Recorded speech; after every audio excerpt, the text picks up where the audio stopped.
Hello everyone. Today the topic of our presentation is trade views, live poetry major works and literary contribution. कल की video में हमने Sylvia Plath के बारे में डिस्कस किया था। आज हम ट्रेड व्यूज के बारे में लाइव के बारे में डिस्कस कर रहे हैं। सिल्विया प्लाथ की शादी ट्रेड व्यूज के साथ हुई थी, तो हम इन दोनों राइटर्स को एक साथ ही कंप्लीट कर देते हैं। तो आज की वीडियो को मैं स्टार्ट करती हूँ।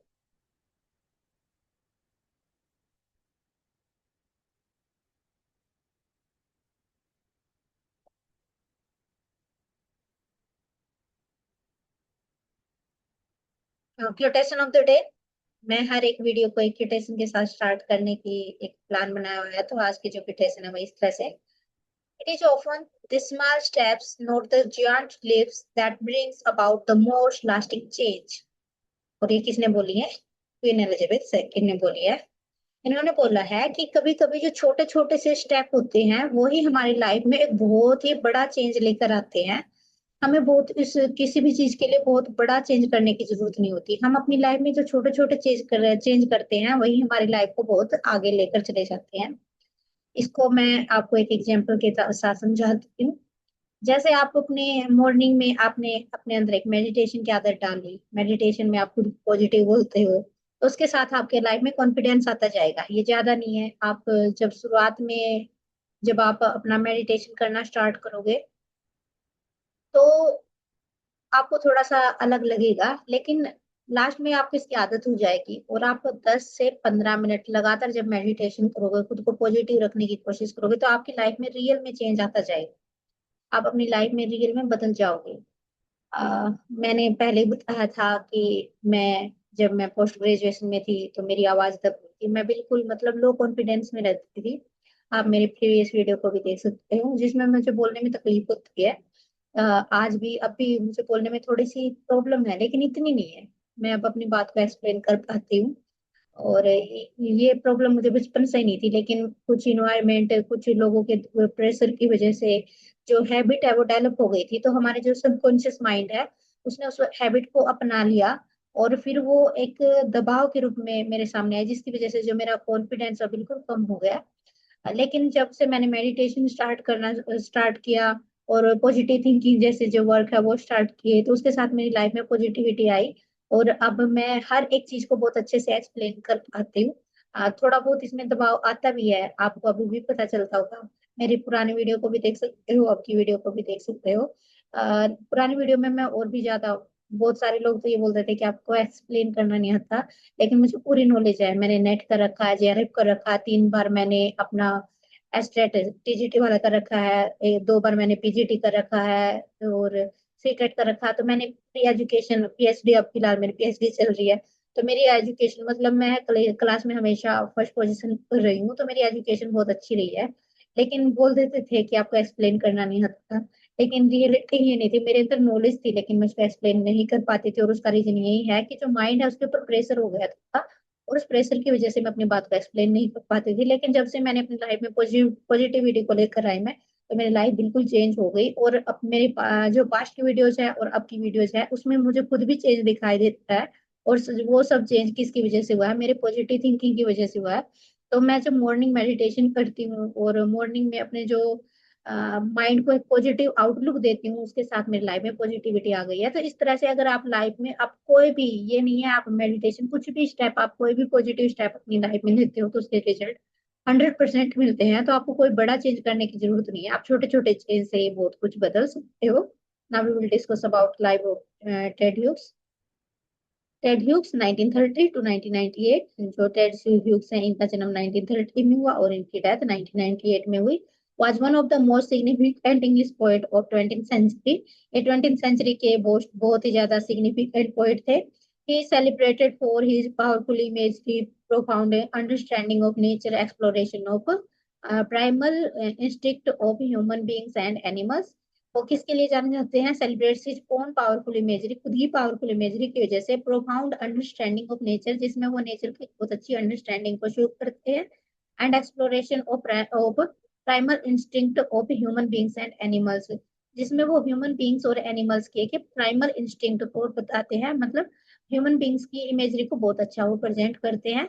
His poetry is marked by energy, violence, mythology, symbolism, psychological depth, making him one of the most original voice in modern English literature.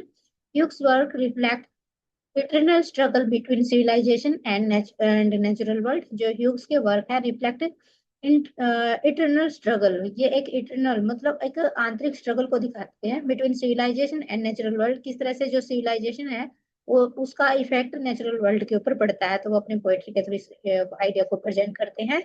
His fascination with animals, folklore, mythology, mysteries of life enables him to create a unique poetic language that continue to influence readers and writer worldwide.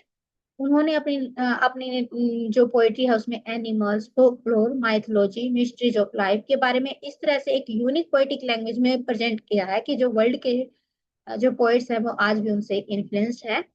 In 1984 Ted Hughes was appointed poet laureate, और 1982 में Ted Hughes को poet laureate बना दिया गया of United Kingdom का, a position he held until his death in 1998। और ये position उन्होंने अपनी डेथ तक 1998 तक ये पोजीशन पोएट लॉरेट की पोजीशन है, इसको अपने इसके ऊपर बनी मतलब ये पोएट लॉरेट कब तक रहे, इनकी डेथ तक 1998 तक ये पोएट लॉरेट थे। His contribution extends beyond poetry to children literature. जिनकी पोएट्री है वो किसके बारे में है, चिल्ड्रन लिटरेचर के बारे में है, ट्रांसलेशन के बारे में है, एसेज हैं और लिटरेरी क्रिटिसिज्म है। Now we will discuss about his early life. Ted Hughes was born on 17th August 1930.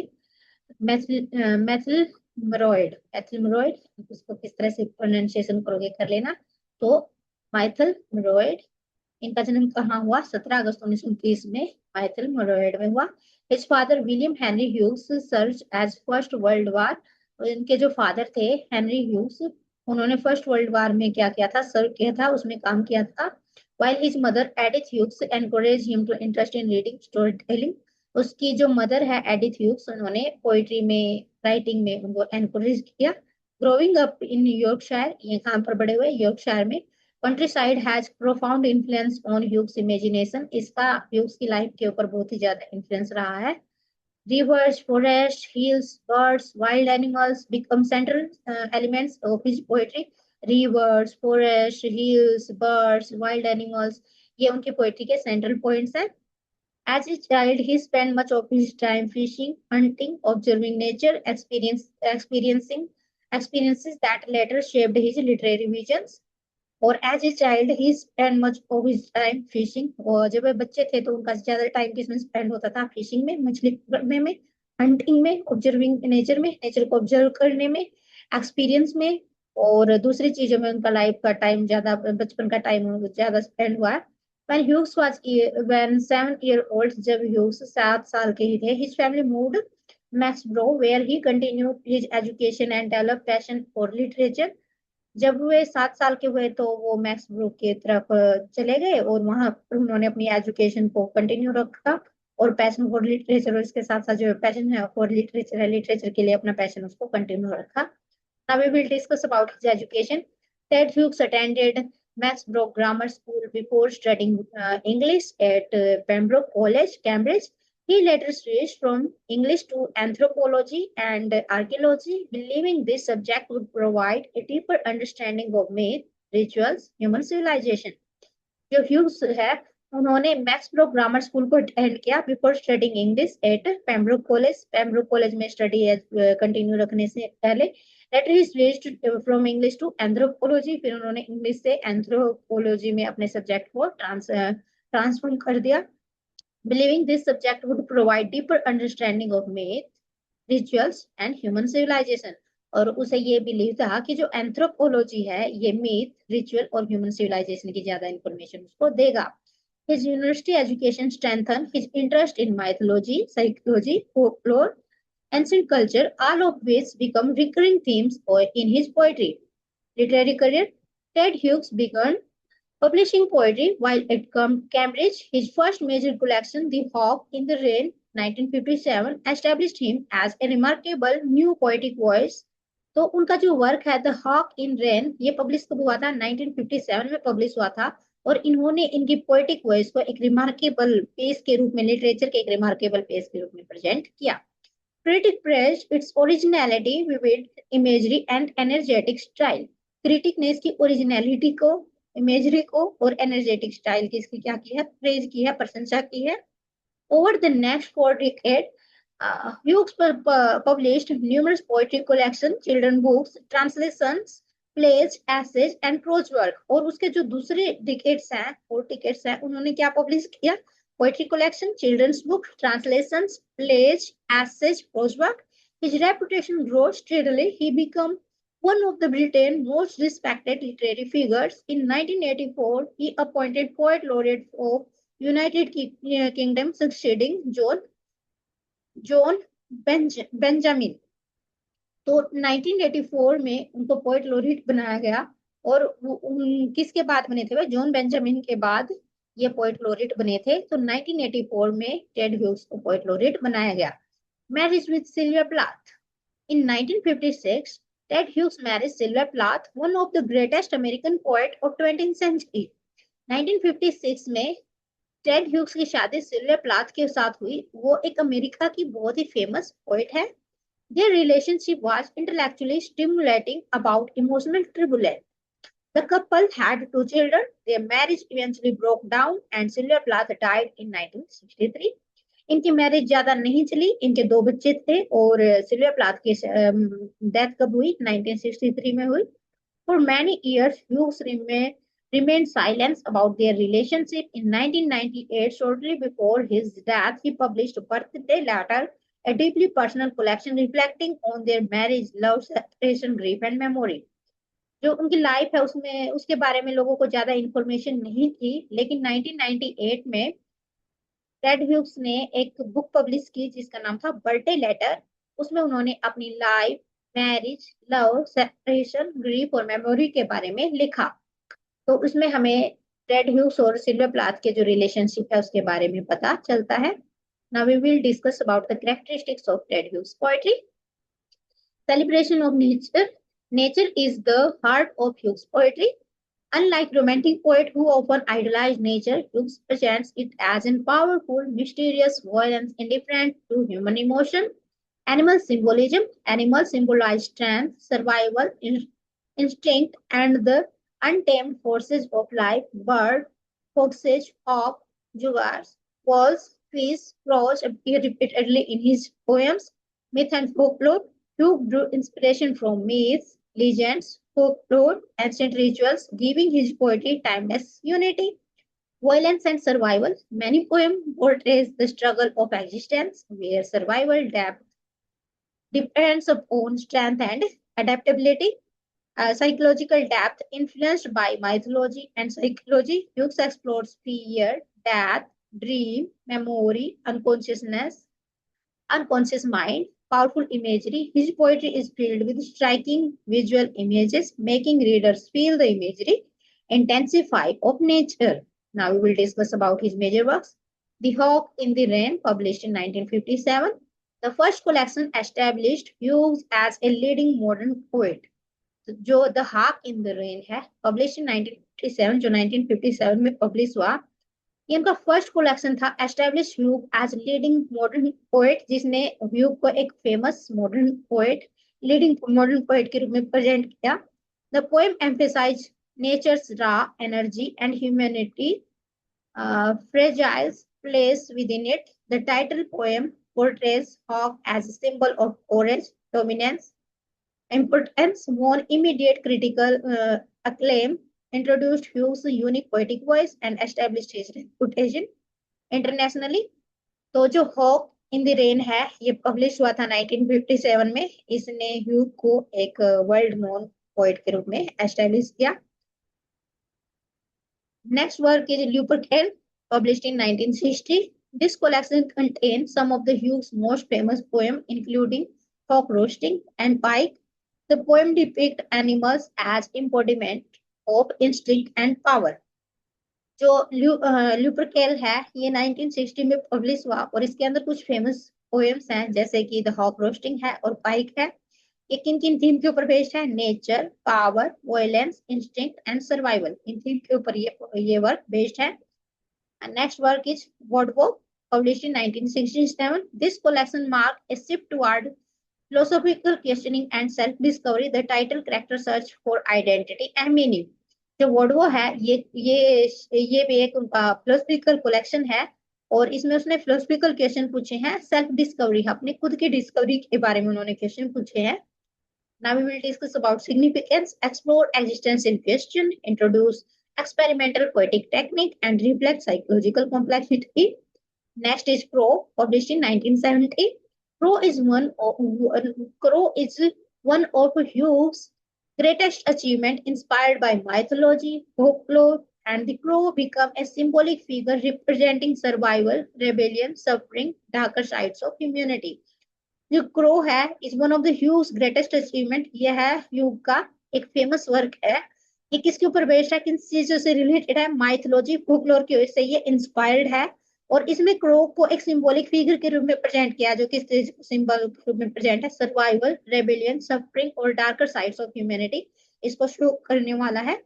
Major themes creation myths, religion, death, human suffering, survival, ये इन थीम्स के ऊपर ये बेस्ड है। Now we will discuss about next work, Godet, 1977. The world's novel blended mythology, folklore, psychology. It explores spiritual identity, human desire through symbolic storytelling.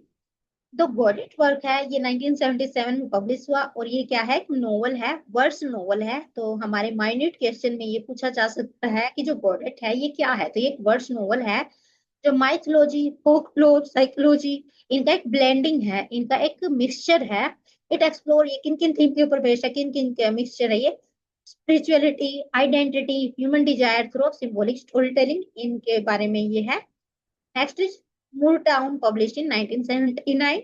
Inspired by Hughes' experience working on farm, this poem vividly portrays rural life, farming, animals, birth, death, and seasonal change.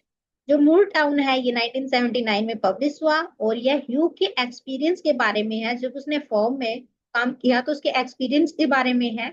और ये poem है ये किस चीज को portray करती है, rural life को, फार्मिंग को, एनिमल्स को, बर्थ को, डेथ को और सीजनल चेंज के बारे में ये पोएम हमें इंफॉर्मेशन देती है। Next is river, published in 1983, a collection inspired by Hugh's lifelong love for fishing. ये कलेक्शन है जो कि ह्यू के डिजायर, उसका जो पैशन है फिशिंग का, उसका ये शो कर रहा है। River symbolise life, mystery, spiritual renewal and humanity connected with nature. तो इसमें क्या है, लाइफ, मिस्ट्री, स्पिरिचुअल रिन्यूअल और ह्यूमैनिटी के बारे में एक इंफॉर्मेशन हमें मिलती है। तो जो रिवर है, ह्यू का नेचर के साथ एक एक बहुत अच्छा रिलेशनशिप था। उन्होंने अपना चाइल्डहुड फिशिंग में व्यतीत किया है, तो जो फिशिंग का उसका एक्सपीरियंस है उसके ऊपर ये कलेक्शन बेस्ड है। तो रिवर में उसने स्पिरिचुअल रिन्यूअल, ह्यूमैनिटी और कनेक्शन विद नेचर को एक्सप्रेस किया है। Next is birthday letter, 1998. The collection is Hughes most personal work. जो बर्थडे लेटर है ये क्या है, उसका पर्सनल वर्क है। उसमें इसमें उसने अपने पर्सनल एक्सपीरियंस, पर्सनल लाइफ को डिस्कस किया है through a series of poem address to Sylvia Plath. और इसमें जो सीरीज है वो किसको एड्रेस की गई है, सिल्विया प्लाथ को एड्रेस की गई है। रिफ्लेक्ट्स ऑन लव, लव के बारे में, marriage, regrets, grief and memory, तो ये किसके बारे में है, सिल्विया प्लाथ को एड्रेस्ड है। लव, मैरिज, रेग्रेट, ग्रीफ और मेमोरी के ऊपर ये बेस्ड है। और ये क्यों इंपॉर्टेंट है, won several prestigious literary award, इसको बहुत सारे प्रेस्टिजियस लिटरेरी अवार्ड मिले हुए हैं। Become one of the best selling poetry collection in Britain, offered reader Hughes's perspective and relationship with Sylvia Plath. Hugh के सिल्विया प्लाथ के साथ कैसे रिलेशनशिप है इसके बारे में यहाँ पर पता चलता है। Next is the iron man, published in 1968, A celebrated children novel. जो आयरन मैन है ये एक सेलिब्रेटेड चिल्ड्रन नोवेल है, तो हमें ये पता होना चाहिए कि आयरन मैन क्या है, ये एक चिल्ड्रन नोवेल है। About giant metal figure who befriend as a young boy, जिसका एक यंग लड़का दोस्त बन जाता है। The story promotes courage, understanding and peaceful experience. और ये स्टोरी किसको प्रमोट करती है, कोरेज को, अंडरस्टैंडिंग को और पीसफुल कोएग्जिस्टेंस को ये प्रेजेंट करती है। Tale from orbit, 1997, tales from orbit का पब्लिश हुई 1997 में। This work is use poetic retelling stories from orbits metamorphosis. ये क्या रिटेलिंग है, ओविड के मेटामॉर्फोसिस की स्टोरीज को इसमें दोबारा से बनाया गया है, दोबारा से सुनाया गया है, दोबारा से प्रेजेंट किया गया है। It demonstrates his mastery of classical mythology and poetic translation. Literary style: Ted Hughes' style is distinguished by powerful natural imagery, symbolism, mythological references, dramatic language, short yet energetic lines, psychological insight, musical rhyme, vivid description, animal symbolism, and free verse. Major theme: nature and wilderness, human instinct, violence and survival, death and rebirth, mythology, spirituality, identity, memory, love and loss, ecological awareness. Now we will discuss about awards and honor which was get by Ted Hughes. तो Ted Hughes को कौन कौन से awards और honours मिले हुए हैं? Poet laureth of United kingdom, ये पोएट लोरेट है 1984 से 1998 तक। तो इनका जो टाइम पीरियड है पोएट लोरेट के रूप में इन्होंने कब से कब तक काम किया, तो 1984 से 1998 तक ये पोएट लोरेट बने हैं यूनाइटेड किंगडम के। Numerous literary award for poetry, children literature, widely recognised one of the British greatest modern poet.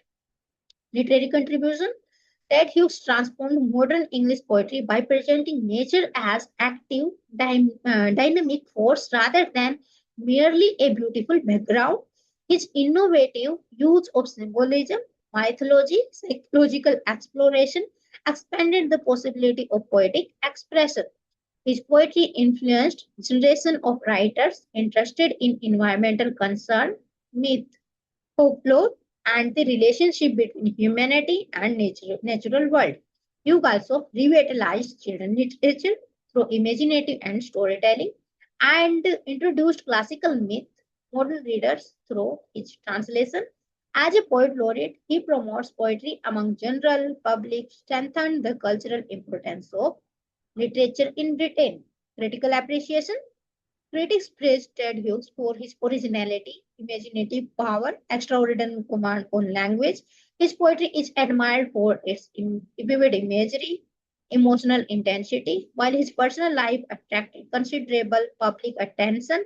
His poetry achievement remains central to his reputation. Today, Ted Hughes is regarded as one of the defining words of 20th century English literature. तो जो Ted ह्यूक्स है इनकी poetry एक बहुत अच्छी poetry इन्होंने लिखी है, नेचर और चिल्ड्रन लिटरेचर के बारे में भी लिखा है, और आज भी इनकी पोएट्री को हम बहुत अच्छे से लिटरेरी वर्क्स के रूप में रीड करते हैं, और बहुत सारे जो सिलेबस हैं उसमें टेड ह्यूक्स की पोएट्री लगी हुई है। Now I reach at conclusion. Ted Hughes occupies a unique place in English literature.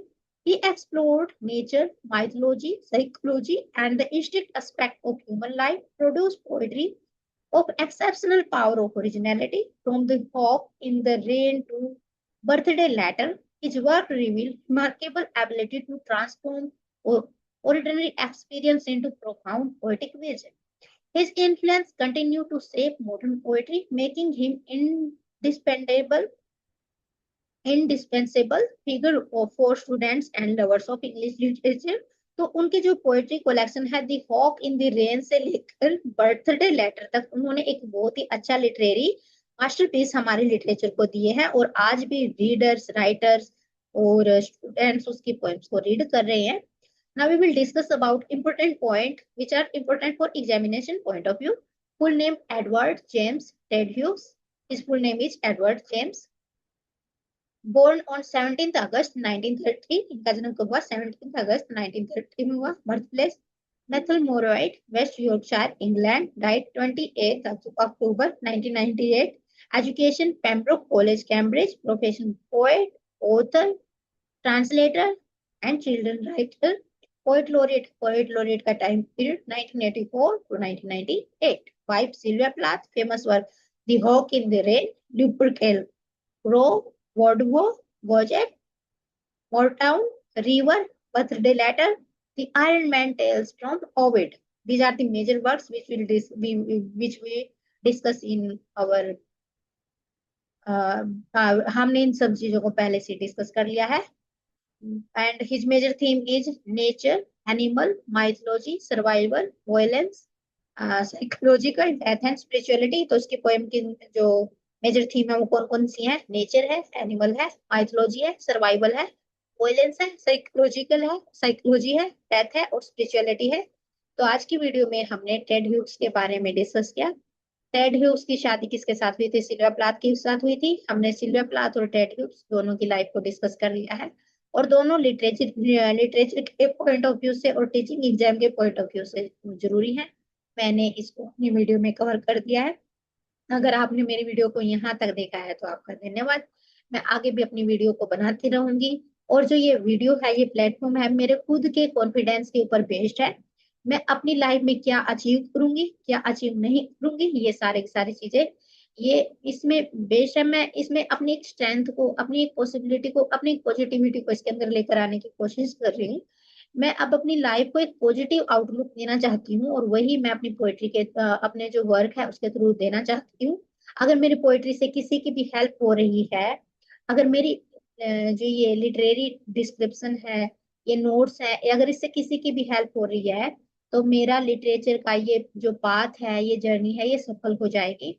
तो मैं लोगों की, बच्चों की हेल्प करना चाहती हूँ जो लिटरेचर के इस एग्जाम की तैयारी कर रही है। उनको ज्यादा नहीं, जो लिटरेरी वर्क्स हैं उनकी डिटेल है, राइटर्स है उनकी बायोग्राफिकल डिटेल है, वो तो मिल ही जाएगी। तो मैं अपनी वीडियो के थ्रू बहुत सारे बच्चों की हेल्प करना चाहती हूँ। अगर आपने मेरी वीडियो को यहाँ तक देखा है तो आपका धन्यवाद। Thank you.